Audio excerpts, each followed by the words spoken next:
It is said that an educator should not reveal their political affiliations, as well as other affiliations that go to their identity. And I think that that's true, that you run the risk of alienating your learning audience. It's not a sin if people figure this out, but you shouldn't be forthcoming with it.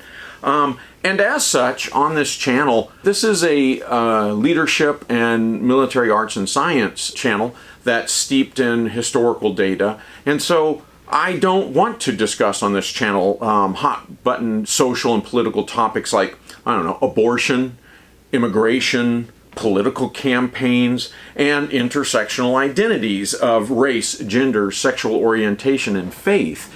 So I'm not going to discuss those. If you figure out what mine are, that's fine. It's perfectly fine. However, I will say this, that because leadership development and tactical arts and science come with an inherent warrior philosophy, warrior ethos, there are certain topics that I think are fair game to discuss. I am pro-human rights. I became a warrior because I want to defend human rights. I believe that by our existence, human rights have innate rights. Now we can look to legal political documents such as, the Rights of Man, the Declaration of Independence, our Articles of Confederation, or the Constitution. We can go to even more recent legal code and such like that, U.S. Supreme Court decisions, all these sort of things. And we're not wrong to go there to find human rights, but they don't grant human rights. I recognize human rights. I am a champion of human rights. I became a warrior because of human rights, and this includes, at its very core, a right to life and a right to individual expression. And that a right to life, inherent in that, and I would argue inherent in the right to individual expression, but certainly inherent to a right to life, is self-defense. That is, that self-defense is an integral component of a right to life. So, just as I can articulate an argument for religious ideologies and principles without referring to a religious scripture, or I can do it by referring to Holy Scripture, I can also articulate human rights without going to those codes. Again, those human documents do not grant human rights. They merely recognize the existence of those human rights. And as I said, we have a right to life and a right to self-defense. And invariably, that's going to involve some kind of weapons. Even the hand, the fist, the tooth are weapons. That's just an inherent part of self-defense. Now, in theory, you can be anti-weapon. You can, in theory. My aunt, I won't name her name, but my aunt and I have talked about this, although not in quite some years, but we had talked about this many, many times, many years ago. And she pointed out that she is anti-weapon. Here's what she means by that. She was very clear. If she had the black magic to remove all human weapons from the face of the planet, all, no exceptions, no, oh, well, it's government, it's military. No. She wants it removed, erased from humanity. And she wanted to remove all human memory of how to use and or make such weapons.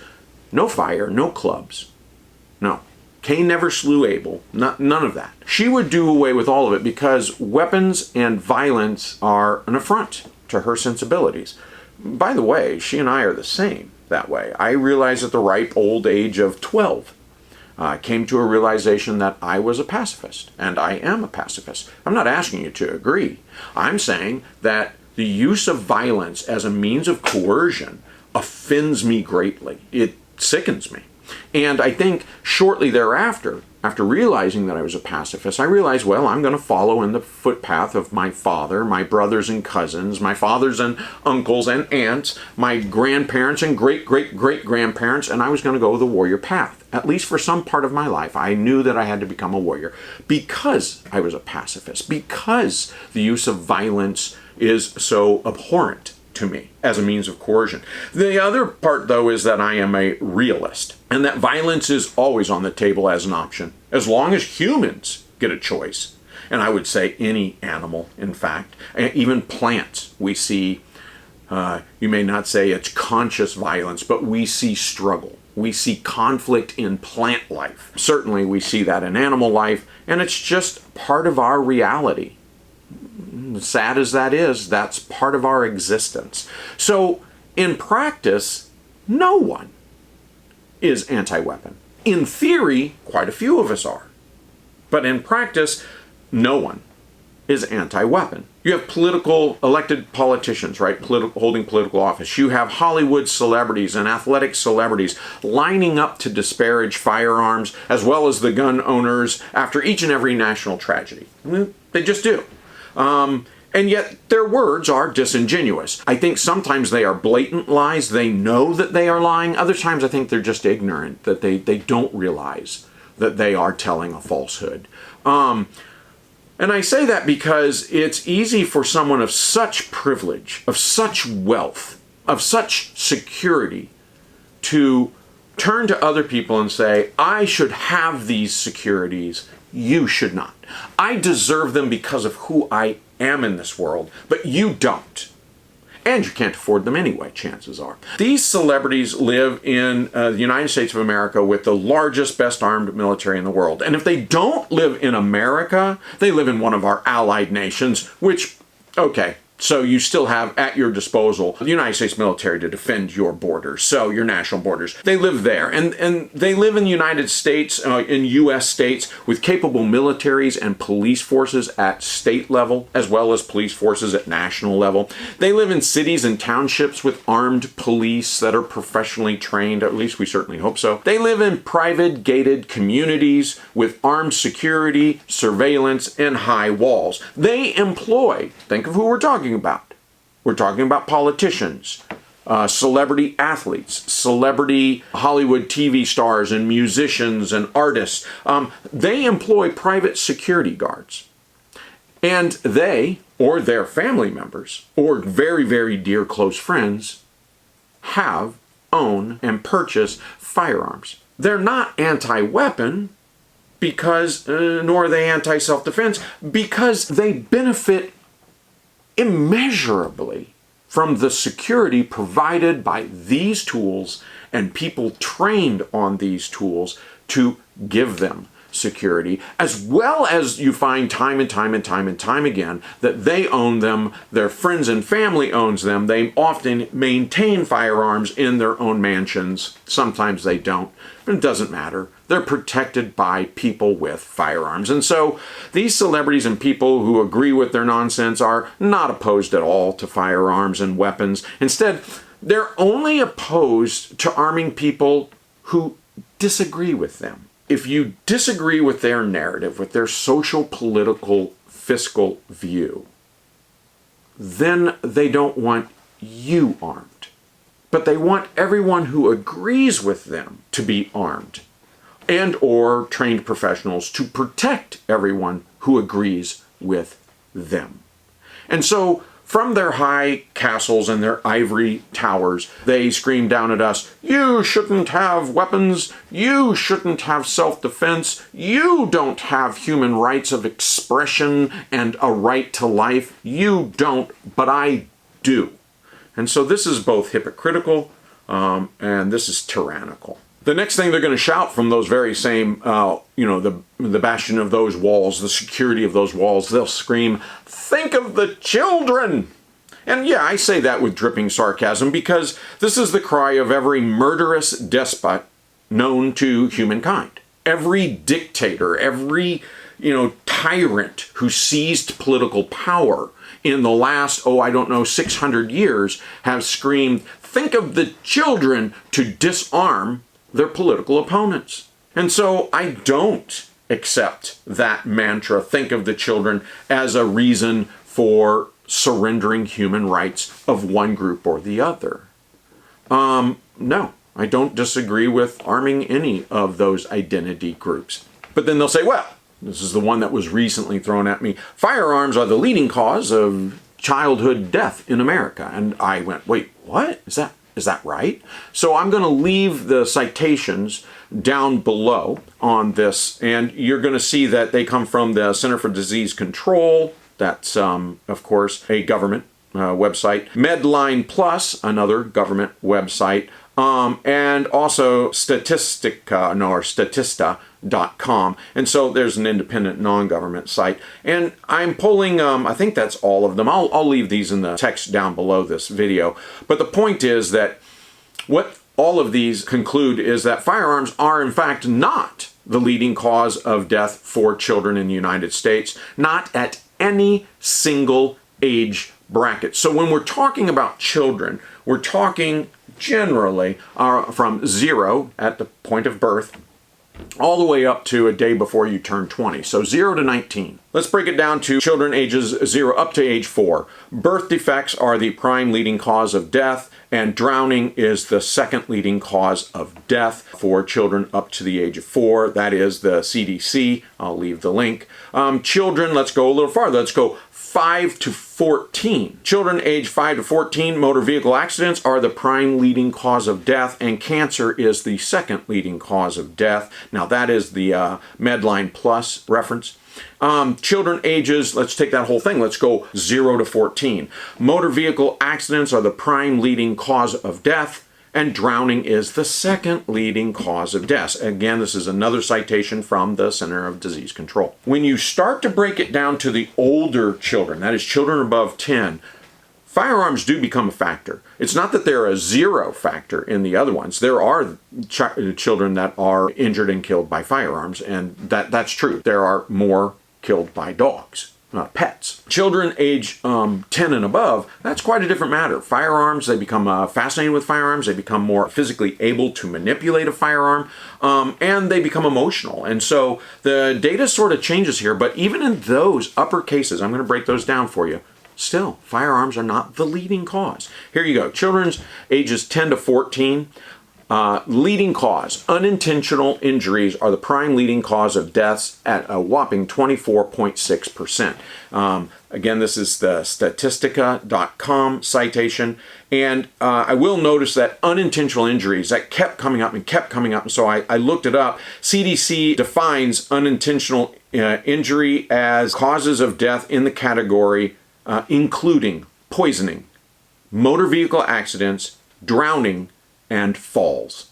So not firearms, not firearm related, not in accidents, not in suicide, not in homicide.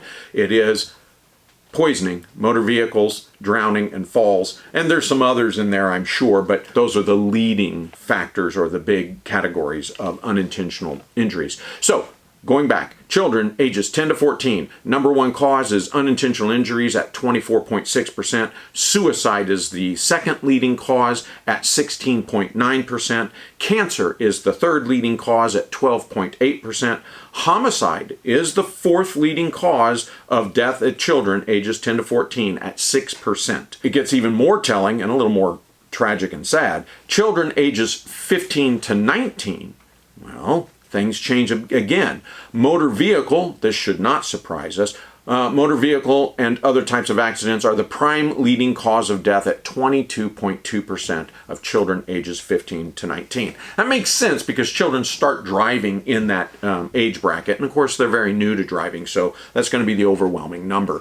Homicide is up from fourth to second leading cause of death for children ages 15 to 19, and it is up at 12.3%. Now that's really interesting, 12.3%. We're going to come back to these, but you can see that gang-related crime as teenagers is what's really the contributing factor there. Suicide is the third leading cause of death at 10.6%. That's pretty staggering that children at 15 to 19, the firearms are definitely a component of this, but it's still by far and away motor vehicles at 22.2%. Now, keep that in mind because the CDC reports that 75% of all homicides involve a firearm, not 100%. When you say homicides, we're not talking about, oh, well, every one of those are with a firearm. No, but a whopping 75% are. Suicides, well, suicides are all firearms. No, they're not. But again, a dominant 55% of suicides are. So let's break down that age category 15 to 19 again. Now let's look at how many firearms are involved in those categories. Firearms do, in fact, account for 9.2% of the 12.3 of deaths attributed to homicide, because it's 75% of homicides. Firearms account for 5.8% of the 10.6 percent of deaths attributed to suicides, because again, 55% of those are in fact involve a firearm. Added together, firearms used in 9.2% of child deaths at ages 15 to 19, plus firearms used in 5.8% of child deaths 15 to 19 years of age, account for 15, that's all added together, 15% of childhood deaths in this age bracket, compared to the 22.2, 15% compared to 22.2% of deaths in this age bracket attributed to motor vehicle accidents. Once again, firearms, even when combined, can't begin to approach other forms of death. This 15% is just absolutely higher than any of the other sub-brackets of the disaggregated brackets of 0 to 4, 5 to 10, 10 to 14. This is the 15 to 19. And so that's when they're disaggregated. Aggregated, that is the childhood deaths and fatalities in America. And so the conclusion there, while there are plenty of tragic stories there, and we have to concede, we have to recognize that. The conclusion is that firearms are not the leading cause of child deaths in the USA. They're not even close. But you know, we can rack up a whole lot of that to gang violence and suicides. Well, I don't mean to dismiss either, and certainly I don't mean to dismiss suicide. It does make sense where there's more ice cream, then there might be more obesity due to ice cream. Think of a geographic group, I don't know, let's say an island in the Pacific versus an island in the North Atlantic. If we say in this hypothetical situation, ice cream or fatty foods, we can just even say that. We can say fatty foods are very much available on this Pacific island that are not available on this Northern Pacific island where they eat fish and rice, I don't know.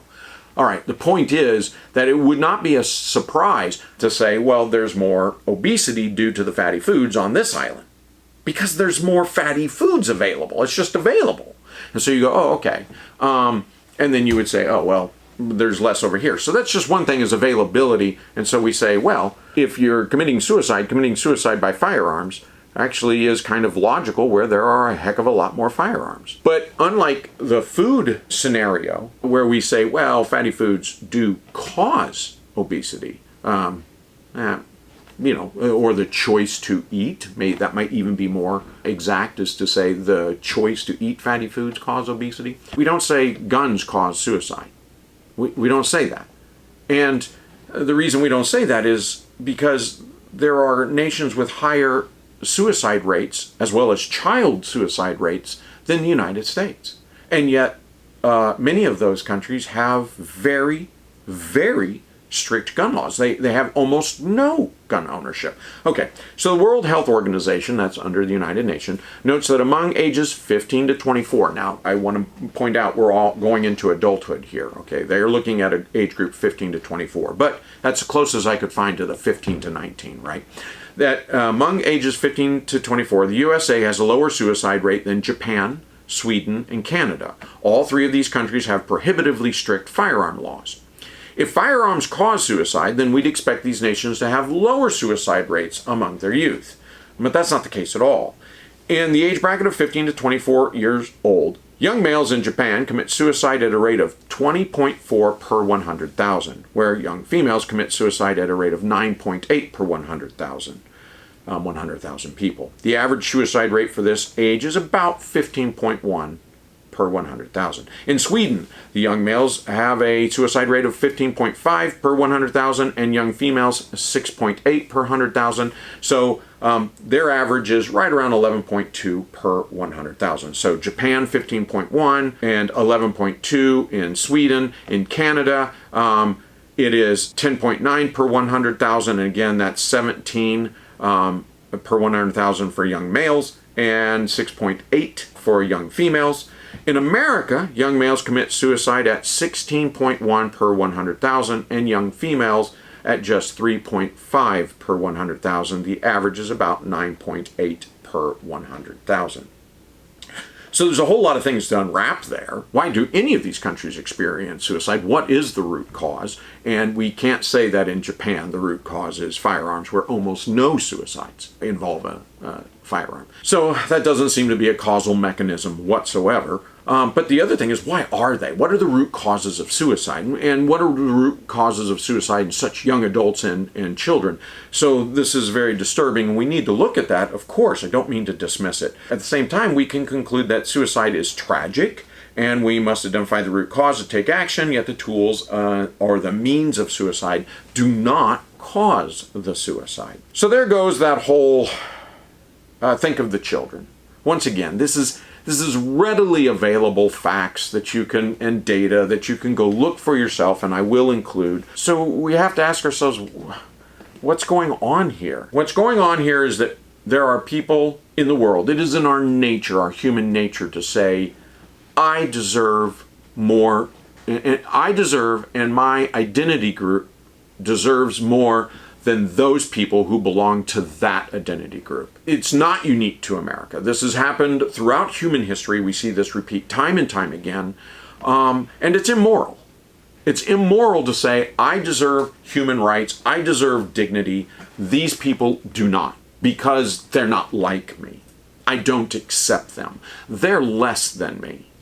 So I offer a different argument to counter that. I offer a moral framework for firearm ownership here. And that starts with this. Humans have the inherent right to life. Point 2, that self-defense is an integral component to preserving that right to human life. And 3, those individuals who insist on taking away tools of self-defense are hypocrites because, at least in practice, they willingly retain firearms for their own protection while denying these same tools to, quote, less desirable people, end quote. Point 4, those same people who will deny your right to own firearms and means of self-defense resort to lies when they claim their interest is protecting the most vulnerable people, let's say children or suicide victims. Firearms are not the leading cause of death for children in the United States. The liars, and this is a human, again, it's not one side or the other.